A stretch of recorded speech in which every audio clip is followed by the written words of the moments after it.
জীবন থেকে যখন খারাপ মানুষ চলে যায়, জীবন থেকে যখন নেগেটিভ মানুষজন চলে যায়, তখনই জীবনটা সুন্দর। তখনই আপনাদের বা আমার বা সবারই জীবনটা খুব হাসি খুশি ভালো এবং সুন্দর হবে। তার জ্বলন্ত প্রমাণ হচ্ছে আমি এখন না খুব শান্তিতে নিঃশ্বাস নিতে পারি। আমি এখন খুব শান্তিতে দিন যাপন করছি। যে অপরাধী, যে যার রক্তে অপরাধ ঘুরে বেড়াচ্ছে, তাকে আসলে আমরা যতই চেষ্টা করি, মানে সাধারণ মানুষ আসলে তাকে ফেরানো সম্ভব না। কারণ আমি তাকে ভালোবাসা দিয়ে, আদর দিয়ে, শাসন দিয়ে, ভালো পরিবেশে রেখেও তাকে আমি খারাপ জগৎ থেকে, অন্ধকার জগৎ থেকে ফেরাতে পারিনি। তাহলে সে আর কখনো, আসলে আমার মনে হয় না সে কখনো ফেরত আসতে পারবে এই অন্ধকার জগৎ থেকে। প্রথম কথা হলো যে ও যেই ইলজামটা দেয় আমার উপরে, যে আমি নাকি ম্যানিপুলেশন করি তাকে, বাট কথাটা কিন্তু একটু ডিফারেন্ট। কথাটা একেবারে উল্টা।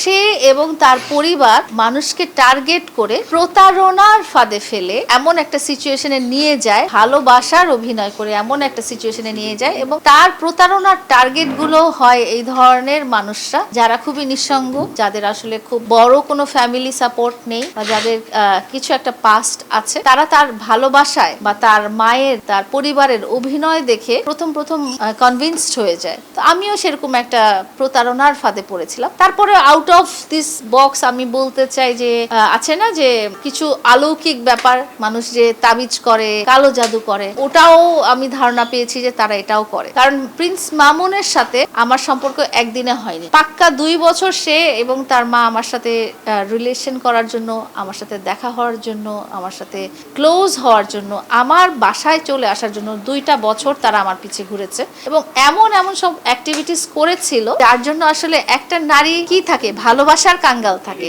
ওই রকম অ্যাক্টিভিটিস দেখে আসলে না কনভিন্স হওয়ার কোনো উপায় ছিল না আমার। আমি আসলে প্রতারণার শিকার। আসলে এই যে বললাম না যে মানুষের সিচুয়েশন বলে একটা কথা আছে, আমি যে সিচুয়েশনে ছিলাম, সেই সিচুয়েশনে আমার একটা পাস ছিল, আমার একটা, হ্যাঁ, এবং সে কিন্তু এই ধরনের মানুষদেরকেই টার্গেট করে যাদের কাছ থেকে সে সহজে টাকা পয়সা এবং স্ট্যাটাস এইসব আদায় করে নিতে পারবে। একই কথা তার সাথে যিনি আছেন, যেই মহিলা আছেন, তিনিও বলবেন, কারণ আমি জানি উনি কিভাবে আমার লাইফে এসেছিলেন। আমি আপনাদের সাথে শেয়ার করেছি, এবং সেটা দেখার পরও কোনো নারী যে তার ফাঁদে পড়তে পারে এটা আমার বিশ্বাস হয়নি। কারণ কি, আমি খুবই সোশ্যাল মিডিয়াতে অ্যাক্টিভ ছিলাম এটা বলার জন্য যে আমার সাথে কি ধরনের প্রতারণা করা হয়েছিল, আমাকে কিভাবে ফাঁদে ফেলা হয়েছিল। প্রতিটা কথা আমি কিন্তু স্পষ্ট করে খুলে বলেছি বারবার। প্রতিটা ঘটনার পরপরই আমি আপনাদেরকে বলেছি, যেটা আপনারা সোশ্যাল মিডিয়াতে ছড়িয়ে দিয়েছেন মানুষের অ্যাওয়ারনেস জাগানোর পরও। তারপরও কেন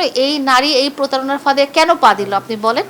কারণ যারা প্রতারক তারা জানে কিভাবে প্রতারণা করতে হয়। যারা প্রতারক তারা এইভাবেই টার্গেট করে, এবং যারা প্রতারক তাদের কথা খুব সুন্দর হয়, তাদের খুব কনভিন্সিং পাওয়ার থাকে, যেটা ওর মধ্যে, ওর পরিবারের মধ্যে বিদ্যমান।